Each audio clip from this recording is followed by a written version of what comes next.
Conversations. So welcome to the AKASHA Conversation number 6 on the 19th of May 2022.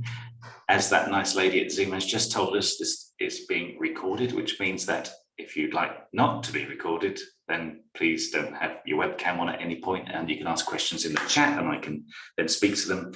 Otherwise, of course, when we get to the Q&A and you're not worried about it being recorded, then please feel free to switch on your webcams and mics and we can have a good conversation on that point. But let me just set the scene. We have a conversation today called Monster Island and the Ethics of Moderating. We're delighted Aaron can join us. So let me explain a little bit about the format. It's a regular webinar. At the moment, it's once a month. And we want to explore the critical questions of decentralized social networking. We like to say, if you think social networking is tricky, try doing it in a decentralized fashion. And then we like to say, in fact, that's the only way to do it. A bit of a polemical statement, that one. I'm Philip Sheldrake. I work in research at the AKASHA Foundation, and we are a think-do. So we think by doing and we do from thinking. And our sort of experiment, if you like, in fact, our third experiment since 2015 is the AKASHA framework, which powers this, if you like, demonstrator of where we're at, which is the Ethereum world, a decentralized autonomous social network for, as the name indicates, people who might be drawn to all things Ethereum. We are talking about moderating in the first 5 conversations and this one, so it's always useful to define terms. That's how wisdom starts. Was that Socrates or Aristotle? I always forget. But anyway, so important to note that we talk about moderating as structuring participation in a community to facilitate cooperation as well as to prevent abuse. Often the emphasis is on, take down stuff we don't like, whereas we use the fuller sense of the subset of governance known as moderating, as James Grimmelman define it.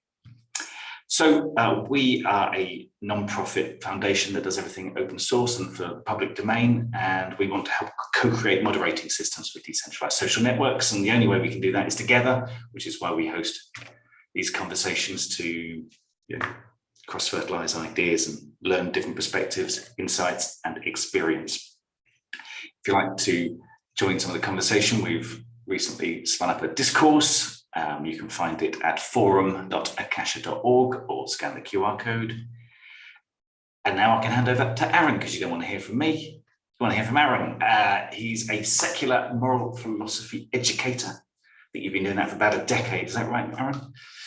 And with a focus on value-centered community organizing, and he co-hosts Philosophers in Space and hosts Embrace the Void. And I'm looking forward to learning from your experiences and insight. I'll stop sharing my screen and hand over to you. Thanks, Philip. Hopefully y'all can hear me okay. Let me know if you can't. I'm really excited. Thank you. Great. I'm excited to be here. Let me go ahead and share my screen. So in theory, now I can see all of y'all and my screen's perfect. Wonderful.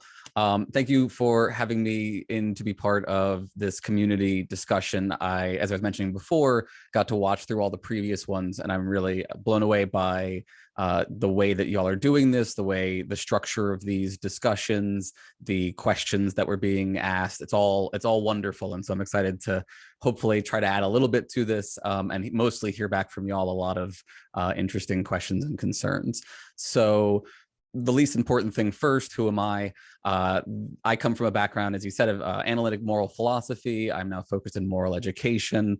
I am interested in a lot of really big interdisciplinary questions around things like free will, moral luck, moral responsibility, all those kinds of things, arguably too many things at once, but I think they're all connected. So I love having these kinds of conversations with folks who are coming from a bunch of different backgrounds, because I think these are genuinely interdisciplinary questions, and it's very frustrating in academia when you feel like when it is very much the case that like different disciplines are not talking to each other on these issues.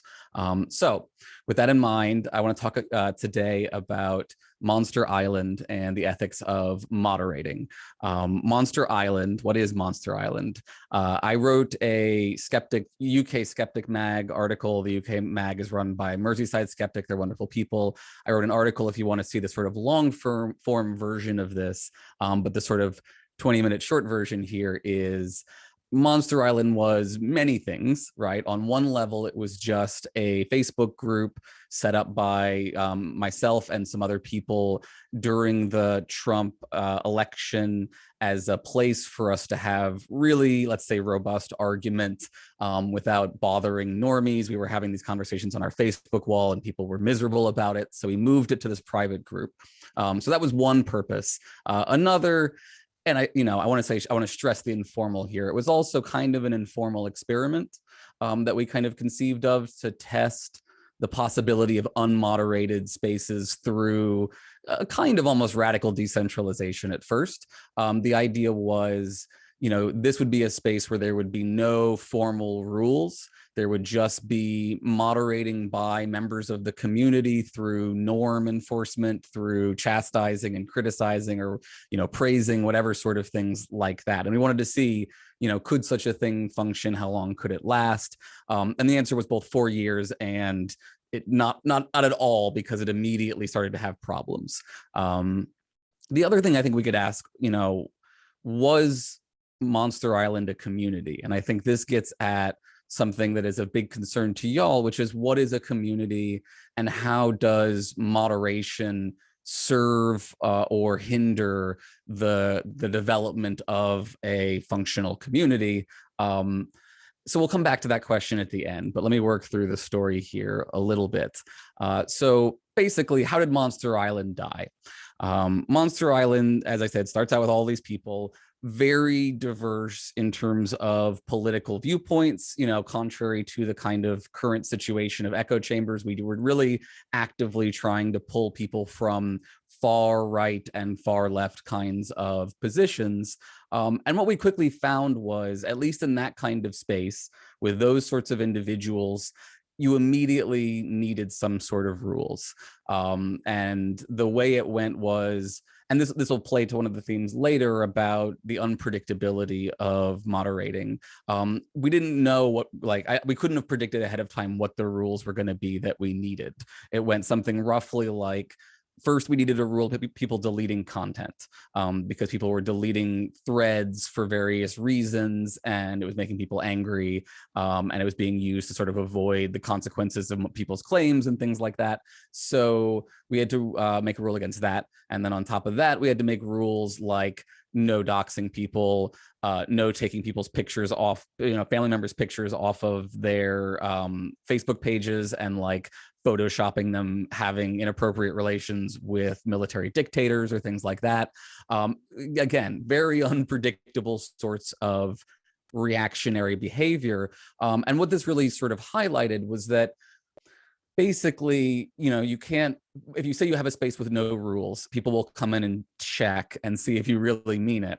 And so they'll test that. And in testing it, they will require you to create rules. It will become unavoidable if you want to maintain a functional space at all for there to be some rules, at which point you can engage in this kind of, Red Queen arms race where the people who are testing the lack of rules are now going to start testing the boundaries of those rules.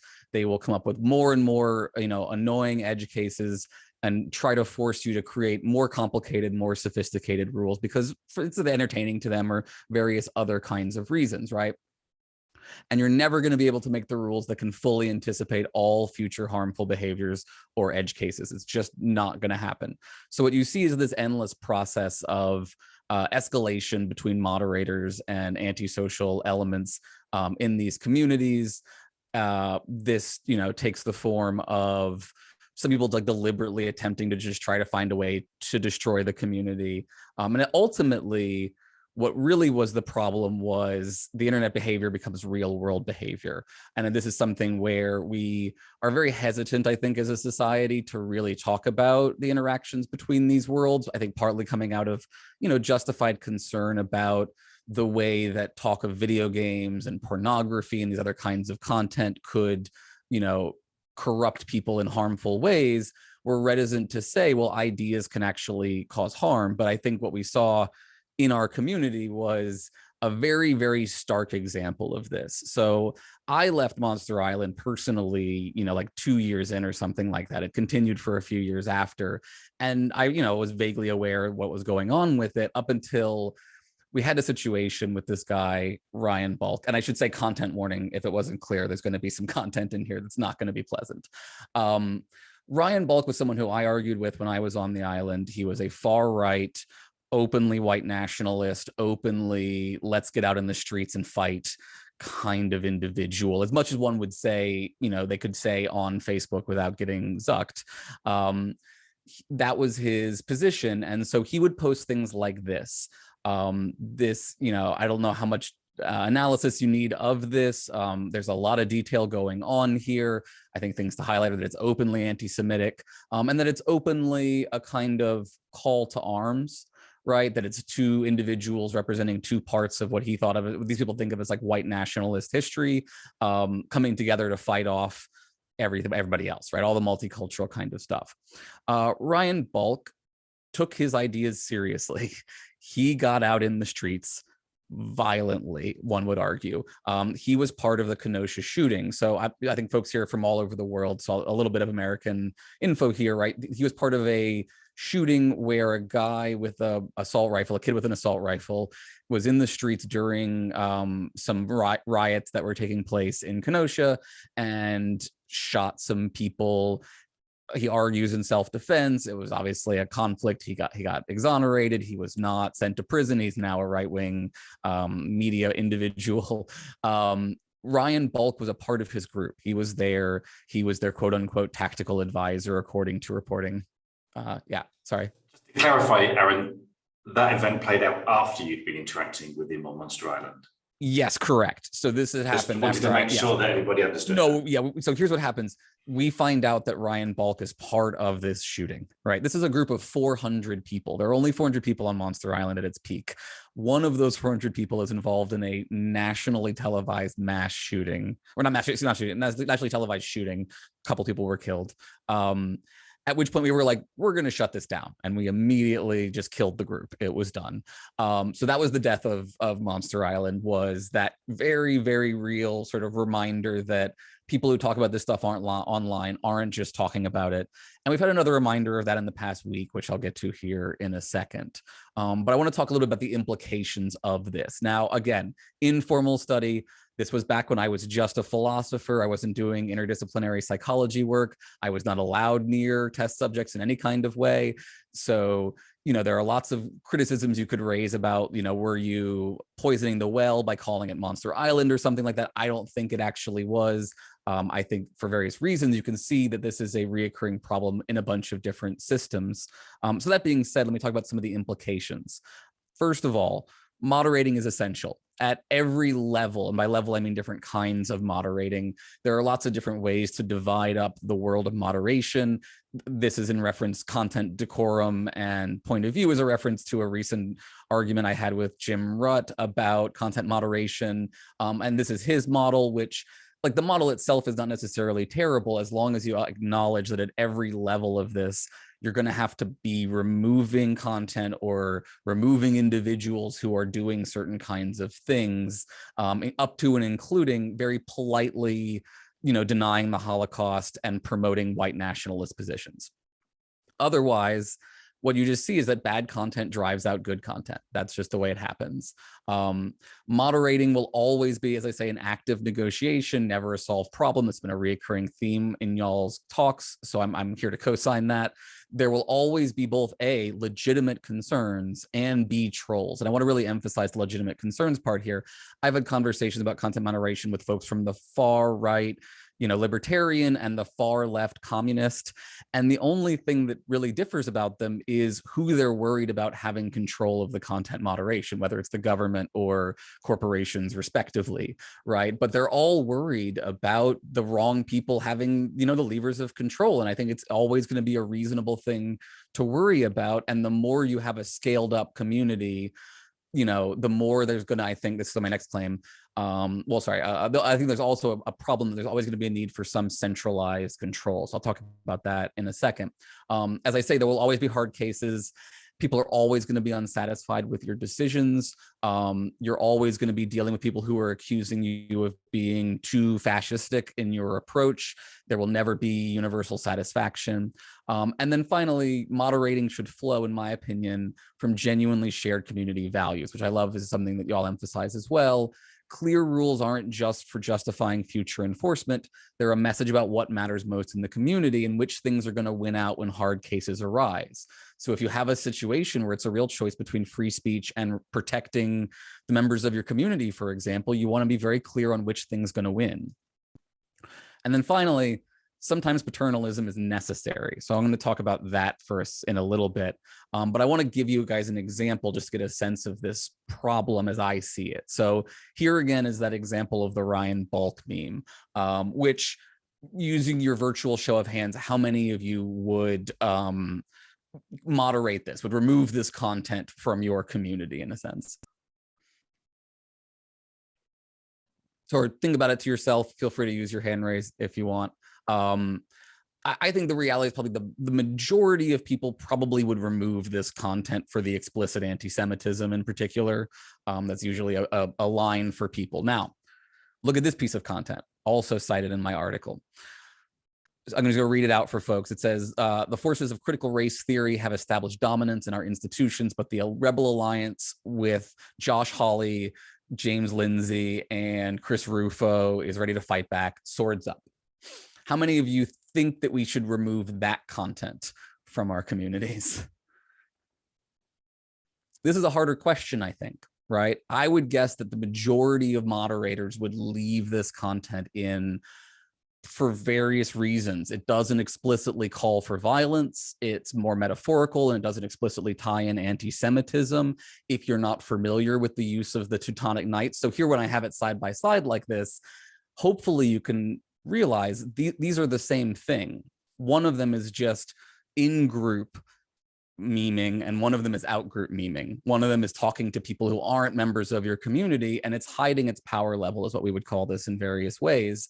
But to tie it all together, right, this is how the slide was designed 2 weeks ago when I wrote this talk. Since then, I have had to go back and add the following. This is a quote from the manifesto of the Buffalo mass shooter. Y'all probably heard there was a guy who shot 10 people, not more than 6 hours from where I am right now. He says this, right? Currently, the Jews are spreading ideas such as critical race theory and white shame guilt to brainwash whites into hating themselves and their people. This is all the same, memeplex, right? This is all the same ideological worldview. It's just at different levels. Josh Hawley in this meme is the guy who had his power fist up to the people who then invaded the American Congress during the January 6th insurrection. These guys, there is not really a boundary between the real world violence and the fictionalized swords up performance art LARPing violence that is going on here. But this shows the problem of content moderation. It's much harder to moderate the cleaned up versions of these things. And so they proliferate out, and then they suck people into these spaces. And then some of those people go on shooting sprees, unfortunately. So why paternalism? As I've said, some amount of empowered centralized decision-making, I think, is increasingly unavoidable as you scale up your user population. Even in our group of 400, we needed a centralized system. We couldn't keep it decentralized. Twitter, and I think we want places like Twitter in the world, and those are big spaces where I can meet people like Philip and y'all's community, and that's great, but we don't want people to live in those spaces, I think. We want people to use those spaces and live in, I think, smaller, more interconnected feeling kinds of virtual and non-virtual communities. But this problem is going to exist on Twitter. The question of whether you allow QAnon on Twitter is a live question. So, choice. This is where things start to get a little bit more dicey for some folks who are of the more libertarian free speech bent. but this is actually, I think, unarguably true. Choice isn't always a good thing or even always a neutral thing. Sometimes it's actually bad to give somebody a choice. This is very counterintuitive. Most people assume, having a choice can't be bad because at best you just don't take the choice. But merely having access to a choice can actually be very damaging to folks. Even when those people know what's good for them, they sometimes need a centralized structure to enforce the good thing. So some of the examples of this are things like laws around euthanasia. There's a concern that in a society like America, maybe y'all don't understand, crippling costs for healthcare might mean people would feel pressured to use a euthanasia option in a way that they wouldn't want to actually do if they didn't have that pressure. So they are coerced. Classic coercive examples are things like, coming to a single mother dealing with a sick child and offering to treat her child if she'll do inappropriate things with you, right? You just by giving her that option, you have caused her harm is the idea. One of my favorite examples that I think is somewhat related to the way that y'all talk about structuration theory is an example of helmets in hockey, which is helmets make you a little bit less able to be aware of your space around you in hockey. So they're a bit of a disadvantage in that sense, but they're a huge advantage in terms of not getting concussions and things. So what happened was, in order to get people to wear helmets in hockey, you needed a rule where everybody was required to wear them, so nobody had the advantage of not wearing them, which in order to get that, you then had to have people in that community sort of agitating for that push because they wanted that to happen, but understood the requirements of that kind of system. So that kind of feedback within the community. Finally, sometimes people are wrong about what is good for them, and letting them figure it out on their own is to some extent an acceptable choice. Half measures are sometimes inadequate. So for example, Elon Musk recently talked about how he would have no permanent bans on Twitter. He might use shadow bans. Both of those are really bad ideas for separate reasons, in my opinion, but they're indicative of this idea that we should just let people continue to sort their problems out forever as publicly as possible. And then finally, and this is just, a brand requirement for the content that I produce, I can't not include a point about how part of what drives me here is the rejection of the idea that individuals are radically independent, rational agents. We like to think that we are. It feels good to think that we are. A lot of thinking about free ideas and free belief and free speech and stuff is based around thinking that we are. But the reality is, epistemic luck is one of the most brutal kinds of luck there is, and people need help with it. The difference between you and Ryan Balk is just luck. It's not, you made some perfect rational choice to believe the right things and they didn't. It didn't work out well for them, and it worked out better for you. And that means that we need to have more compassion. We need to have more humility about what we do understand, and we need to we need to recognize that sometimes preventing people from having access to an idea is absolutely the right thing to do. It's not always good to just try to have them figure it out for themselves, even with help.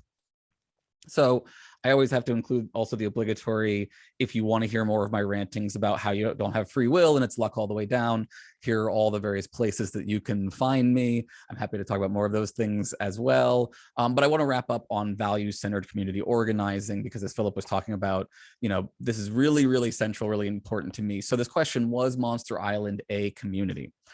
I think the answer is both yes and no. There was some people on Monster Island who were part of a community, and fun epilogue, those individuals have created Monster Island 2.0, which is not the same as Monster Island as far as I can tell, because they have rules. They're essentially doing what Monster Island doesn't do, which is meet what is, I think, the best definition of community, which for me personally, when talking about this stuff, which comes from this book, The Art of Community, which is a group of individuals who share a mutual concern for one another's welfare. Okay, a community is a thing that helps the people in it flourish.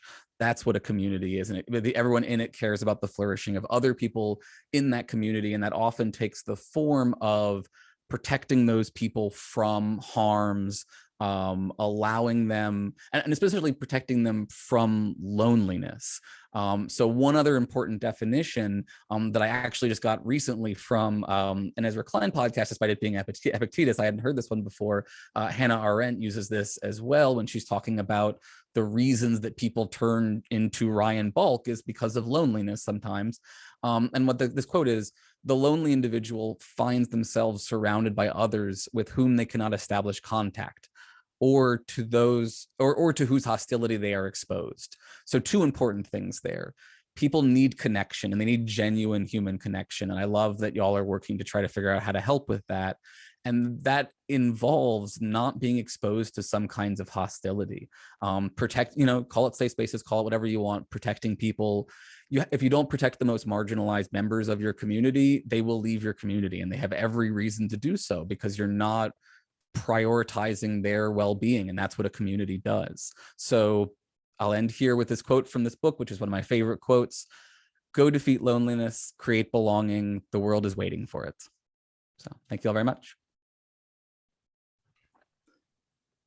Thank you very much. It sounds like you've had a hell of a journey. Can you remember the very first inkling that you had that Monster Island wasn't going to work? Because you described obviously a cataclysmic moment where you decided, I've got to just sling my hook out of here, get that bit. But did you get an early, like a weak signal before that? Well, so when we were setting it up, we were always joking about how this was also going to be like Aaron, the mad scientist, is testing his weird philosophical theories on this community of people. So it was always sort of framed in that joking way. And in that joking, there was also the let's pre-register our joking hypotheses, which is jokingly, this is going to be a disaster. It's going to be a dumpster fire. It's not going to work, which is what everyone who reads this goes into it assuming. And I don't think, this is a classic example of good science sometimes just confirms what we all know to be true by, reproducing producing that data, right? It's important to have that information, right? So again, I do think, from the very beginning, I didn't think it was going to work out. And then, it was probably, I think it was probably a week or two in that it was starting to be clear that the content was never going to reach any level of really interesting, valuable, though I should say there were some good conversations, right? So people did make some valuable connections. Some people talked to me about how they, really were able to become more themselves because they had to, fight back against these white supremacists and stuff.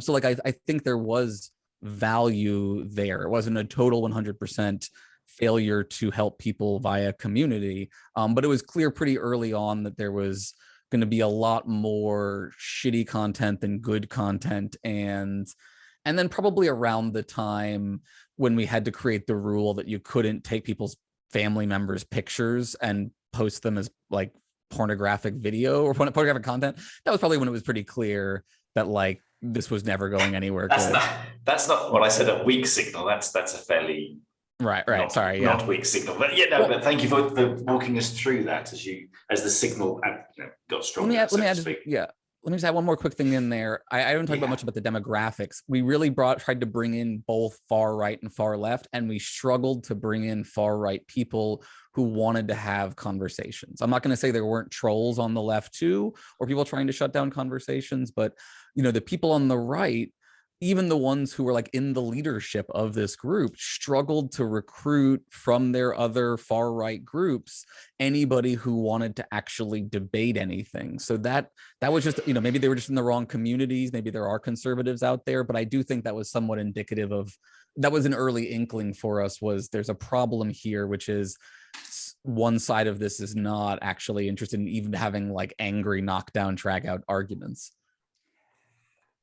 They just wanted to post angry, they just wanted to post meme spam, and that was literally all they wanted to do.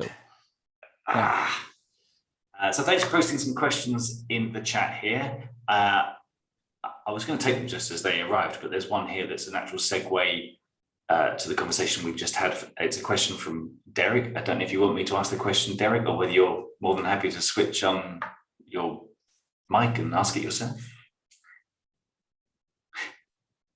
If I don't hear Yes, from you. my question was, were any of your anticipations as to the dumpster fire aspect of it all, when you were going in, were any of those not borne out?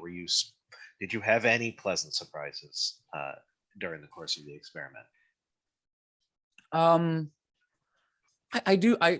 think the community that formed within the community, within the group, let's say, to distinguish them technically, was a surprise, and especially the cross cultural nature of it. Like, this was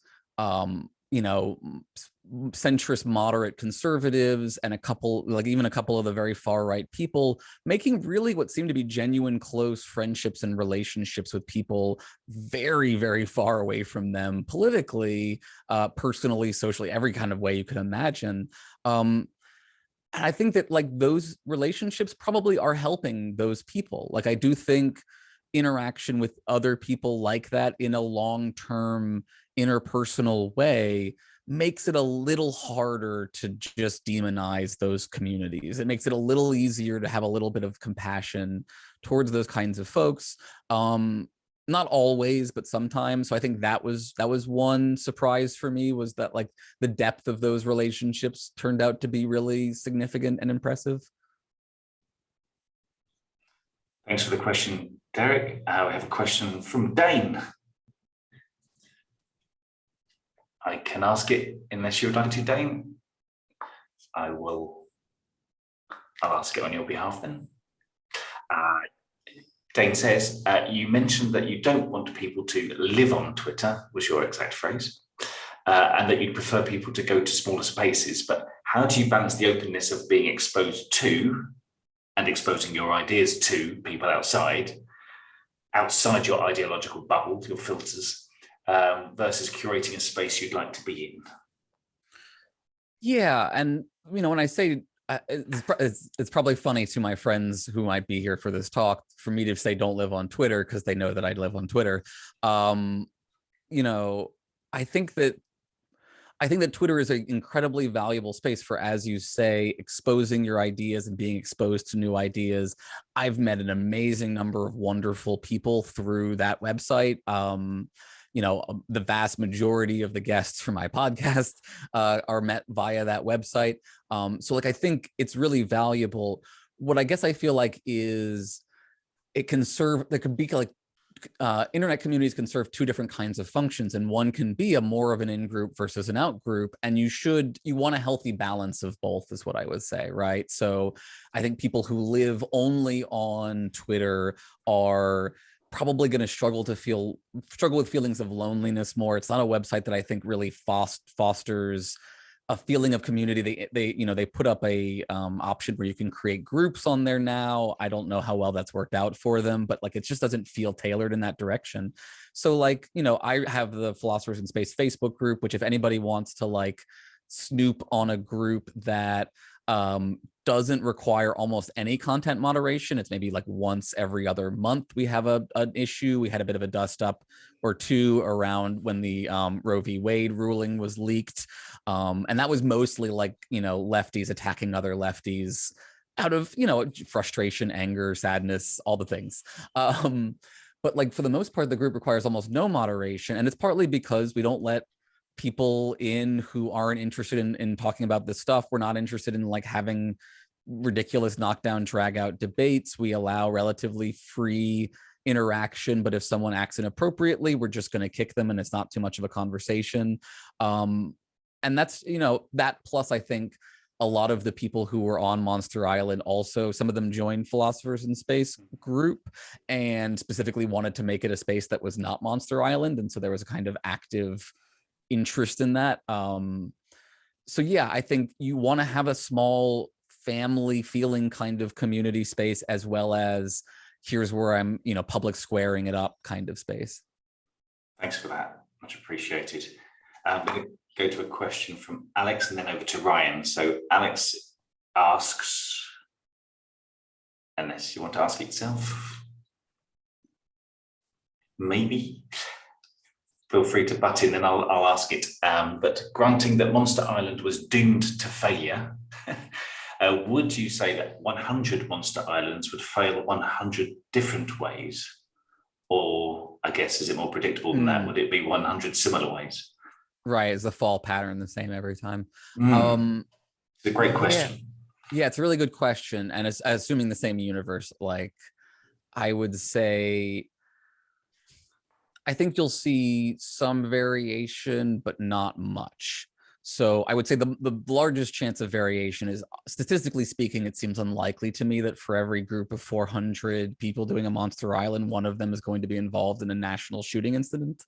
So that probably wouldn't be the way that a lot of them would die. I think it's probably likely the case that a lot of them would peter out in various ways, that like people would get bored of it, that like one side would give up for the most part and it would stop being what it was and just turn into a group of people from one side, you know, with like one or two token people from the other side who like constantly are arguing with everybody. So those are like the ways that I think it would kind of wear down, most likely. But I also want to say, just because all 100 of them don't end with Orion bulk, I think it would be disturbing to find out how many of them end with something like that, right? How many of them involve someone in that space actually acting on what they're talking about in those communities, in a way that, you know, makes it really inappropriate for that community to continue.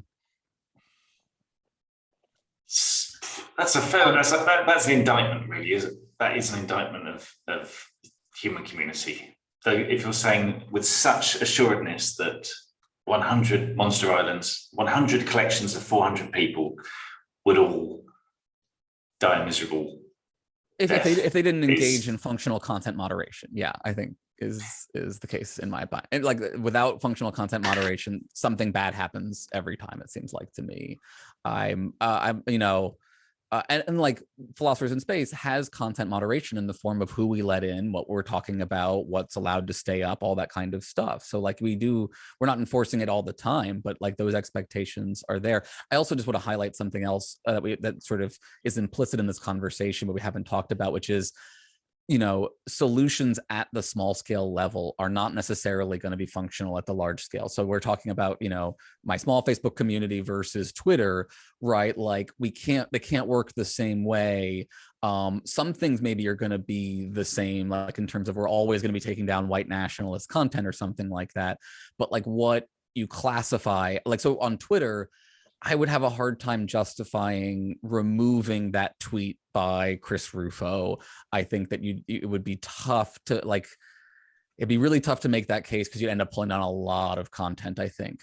But it's bad having that content up. So that's a cost to that system that has to be corrected for, in my opinion. And in a smaller group, I would absolutely remove that content and encourage people to like understand why and do so, because you're not trying to create a more open, interactive space. You're trying to create a space where people don't have to suddenly see horrible, you know, content. So I would phrase that as you probably can't approach scaling community in the same way computer scientists may approach scaling computers. Yeah, and another thing to add to this is to bring in, you know, the content moderating is a tragedy of the commons problem. It's a collective action problem, and you need to try to, you know, motivate people to protect the common of social interaction, or else it collapses. And you know, there's a lot of difficulty in philosophy of tragedy of the common kind of stuff with scaling up small scale solutions. So there are pretty good small scale solutions to commons moderation, but as the commons gets bigger, those approaches become difficult to impossible to scale, essentially. So that's what I think we're actively seeing in our internet communities. Ryan, over to you, sir. You have the mic. Thank you. Thanks for having me on. This is my first conversation with you guys, and it's been really entertaining. So yeah, I mean, I wrote here in the chat what I would like to speak on a little bit, but you know, I used to be on the hardcore left, cancel culture, cancel everything, and I've really come to kind of the middle, and I'm just in a place where I don't know where to draw the line on moderation and things like that, because I look at things like what happened in the Capitol Hill riots, and a lot of that was due to people feeling alienated on Facebook and going on to different platforms, and then that caused a violent reaction. And if I'm thinking about community on like just an individual basis where I don't want to see hate, I get that. But if I'm thinking long term, like generationally, I see my uncle who's ignorant and racist, but then my cousin who's his son is not, because he sees people reacting to him in a negative way. So he doesn't want to be ignorant and racist.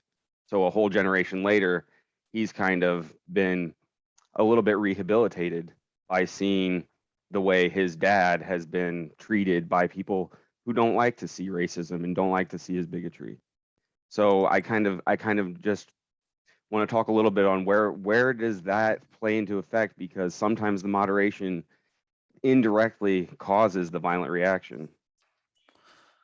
Yeah, that reminds me of a conversation on the Rebel Wisdom podcast you did with Jim Rutt, because on your slide you said bad content drives out good content, but David, if I remember rightly, and this is not an accurate quote because it's on a podcast that I listened to several weeks ago, but it's something like the only response to a bad point of view is to bring in good point of view. Bad ideas are driven out by good ideas.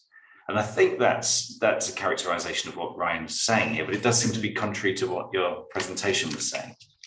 Yeah, so I think there's two concerns here, right? So one of these arguments is sunlight the best disinfectant argument, and the other is what happens when we start kicking these people off of the commons, right? Where do they go, and is that worse? I'm more worried about the second question than the first question. So I'll definitely deal with the first one, which is the sunlight is the best disinfectant. I think that we strongly overestimate the way that debunking actually works and can help people and correct for misinformation. Pretty much everything that I've seen suggests that, 10 pound, like an ounce of prevention is worth 20 pounds of cure when it comes to these kinds of things. Once people get these ideas in their minds, once their narratives have started to form around these ideas, it's a lot like cult. It is very much, in my opinion, the way that cult ideologies often work, which is it becomes a system that's self-reinforcing, and it's very, very difficult to get someone out of the spiral once they're in that kind of spiral. And we have to acknowledge this is not just a pure hypothetical question. Maybe there's a pure hypothetical debate about, the only thing that stops bad ideas is good ideas. I'm very sympathetic to Mill. I'm sympathetic to arguing, obviously. I will argue with almost anybody. But I'm also fairly, skeptical about how that kind of stuff can work in our current real world context, where we have, in my opinion, a unique problem with the right-wing political environment in America. I gather that everybody has, right-wing political problems to varying degrees right now, but like folks who are not living in America, I need you to understand we have a unique problem here with the GOP in our particular government system that is not going to get fixed, that it's going to continue to spiral, and that people who have been caught up in Fox News, in QAnon, in these different communities, in these ecosystems, are part of a violent, dangerous cult that is going to continue to, I think, destabilize our country in various ways. So like that's a real, like, serious real world concern. So in the talk with Jim Rutt, I said, if we're going to talk about these things as like biomimetic problems, right? Think of like the contagion model of approaching ideas to some extent. We have to acknowledge that certain ideas are like anthrax, like weaponized anthrax. They are virulent, and the solution for them is not to give everybody anthrax and then give them the cure for anthrax. The solution is to lock the anthrax away in the CDC, right? That's the right move there. So I think that's my answer on the first one.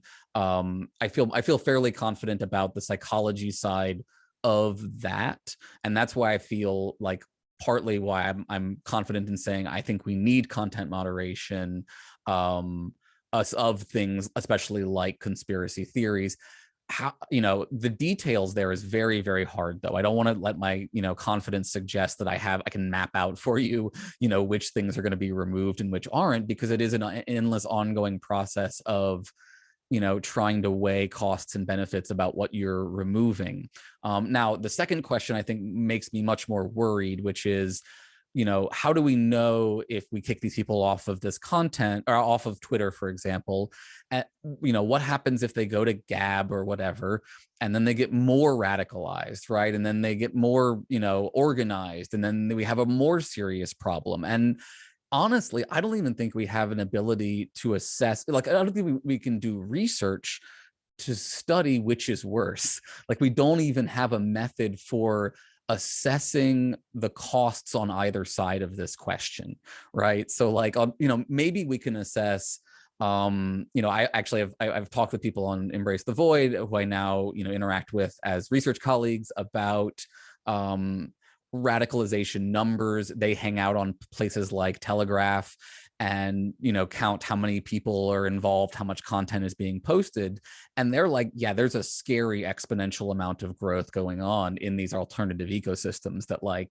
we should be really worried that there is a lot of serious interaction going on in these communities of people who've been kicked off of the main communities. And I think that's a genuine concern to have. I think we have to, it's tricky sometimes to assess how much of that is a couple of very extreme people posting a lot, stuff like that. But what we don't have on the other side is a good way to weigh out the costs and benefits on them removing people from Twitter, right? So arguably, I think there's a massive benefit to not having Alex Jones or Donald Trump on Twitter, that the amount of net suffering caused by having them on Twitter is exceptionally high, right? But it's very hard to measure that. It's very hard to prove that's true, or to weigh that versus the potential cost of mass shooters from Gab or something like that, right? So it's a very complex question that we don't I think have an easy answer on. I do lean towards the content moderating side of things, because I lean towards protecting people from abuse and from the kind of harms that we can effectively protect them from. And then when it comes to the other problem, I think we have to solve the problem. We have to go to the root of radicalization, right? Content moderation can't fix what's radicalizing these people. They're being radicalized by neoliberal capitalist meritocracy that's telling them that they're bad people for not succeeding, and they feel miserable and shameful, and so they lash out at other communities who they think are responsible for their position in life. And so what we have to do is fix their material, social, personal positions, help them, flourish, so that they do not feel the need to go out and cause harm to other people. So that's how I would approach those two kinds of problems, in a way that then makes the internet not Monster Island for everybody. Wow, I think you've just said that in digitalized social networking, our approach to facilitating cooperation and preventing abuse, i.e. moderating, should have as its end goal human flourishing. Mm-hmm. Yeah. I should be clear. There's a lot. I think the goal for everything is human flourishing. So that's not unique to content moderation. I'm just a virtue ethicist. It's just what I'm here for. I'll be here. It's your yardstick for measuring the success of a moderating structure in a social networking environment. Mm-hmm. Yep, absolutely.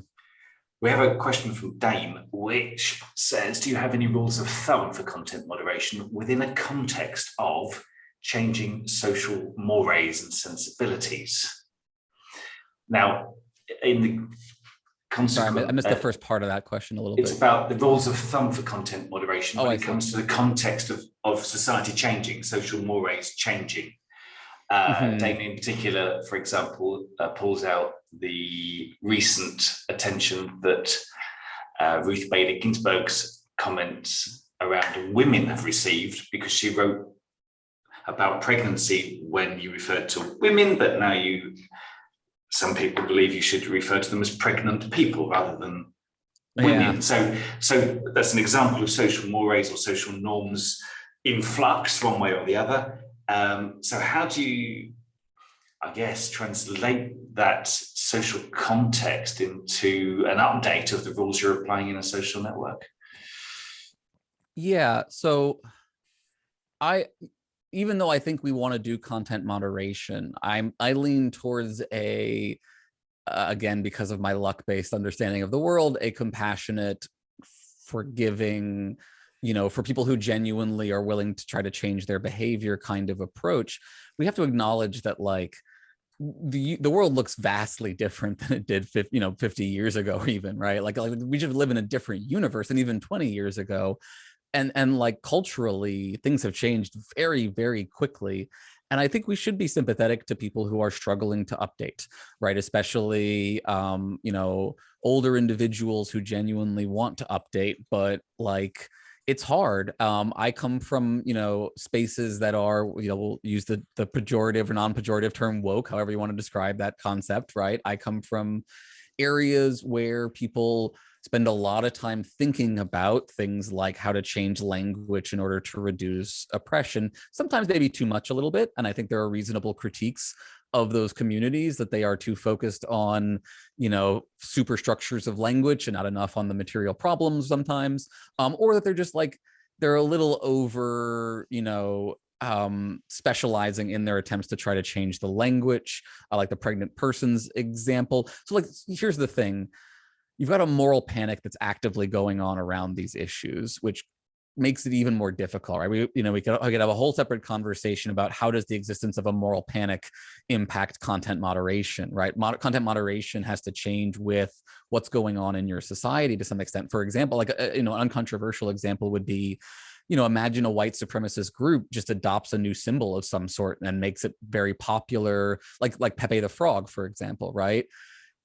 You at some point probably need to start banning Pepe the Frog, right? Because of its associations in those kinds of ways, or do something about that kind of issue.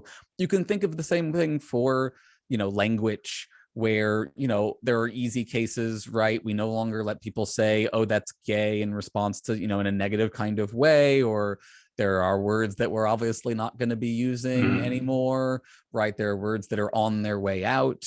And those are all, I think, generally good things. I think it's good for us to update our language in those kind of ways. I think we should also be very forgiving of people who are still struggling to know what the right language is. One example would be there's active debate in disability communities, disability studies about whether when you refer to someone who has a disability, whether you should say a disabled person or a person with disabilities. And there are like serious philosophical language arguments about like, is it better to put the disabled first because that centers one thing versus what's centered if you put it second, essentially. And those debates are really active in philosophy in these worlds. And so we need to not like jump on people who choose to do one or the other in our day-to-day lives, right? Most people probably don't even know that debate exists. And like, you need to be realistic about how much people actually understand these sorts of things.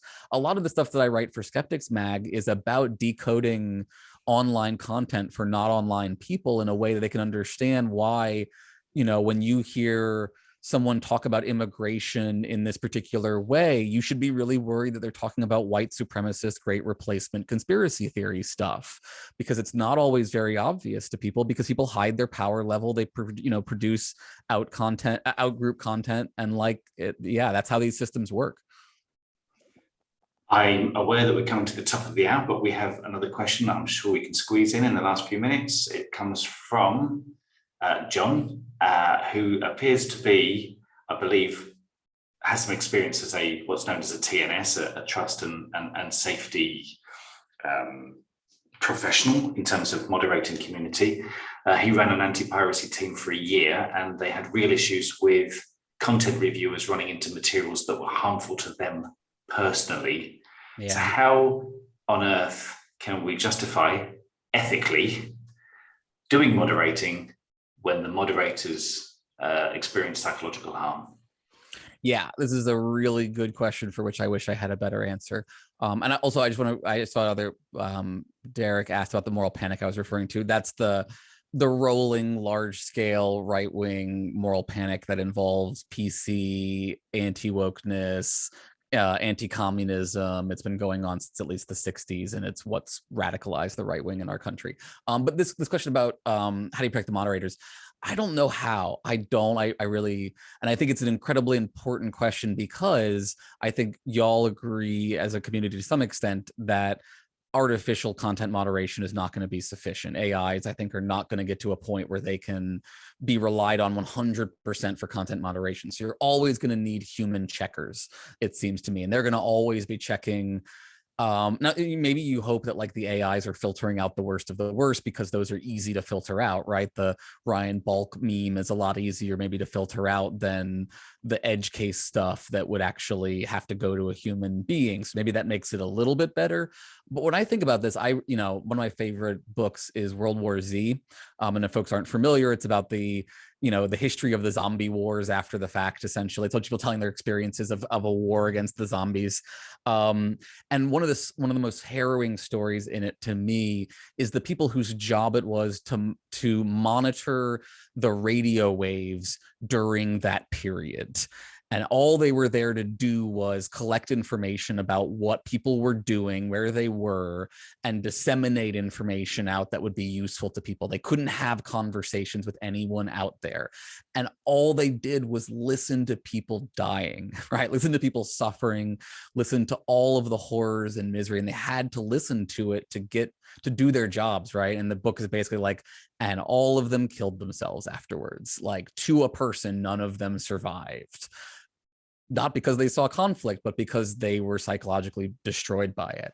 I don't think that there's a good solution to this problem. I think that content moderation is a toxic process, and the best we can do is pay people for their work, right? So much of content moderation is done exploitatively and with no compensation, and like provide basic health and psychological services, right? Don't have a country like America where people can't get access to mental health care. So like, lots of people deal with horrible things in their jobs. It's not just content moderators, and we need people to do those jobs. So we need to support them in as many ways as possible. But there's no silver bullet for this. It's just, enable them and then give them space to like recover, right? I don't want to deny anything you've just said, but it would be lovely to finish on an up note, because at the moment we've started at Monster Island and finished at the zombie apocalypse. So, just to finish on an up note, going back to that definition of moderating being facilitating cooperation as well as slapping down poor behavior. I'm interested in how we can encode non-violent communication, sometimes known as compassionate communication, so that the interfacial experience encourages you, nudges you towards that way, that well-documented, well-understood way of conversing and interacting with others, with a deep affinity for empathy. Can you give us 60 seconds on that? I can. It will first absolutely have to involve me just plugging, getting everyone to understand that it's luck all the way down, and then have humility and compassion. That is the number one, in my opinion, psychological way I've found to engender greater empathy. I will happily talk about it forever and ever and ever for anyone who wants to talk about luck more. On top of that, I think, community behavior is socially learned. If you show up in a community and people are acting one way, you will adopt that approach. If you show up and they're acting a different way, you will adopt that. So like, it not just your leaders, but like if it can be a top-down thing, it can be a bottom-up thing, but however you get there, as long as you habituate the people into your community and start small, with a core group of people who can really commit to this idea, and then as more people come in, they'll fall in with it, they'll pick it up. My belief would be, the more people exist in communities that are doing that work at a small level in their, personal lives, the more that will habituate them, again, virtue ethically, into engaging in those ways across platforms. That like, I think that you can teach people not to compartmentalize their behavior to platforms. Don't tell them Twitter is different. Don't tell them to dunk on people on Twitter in a way that they wouldn't on Facebook. Just tell them to be virtuous, flourishing people across all the platforms.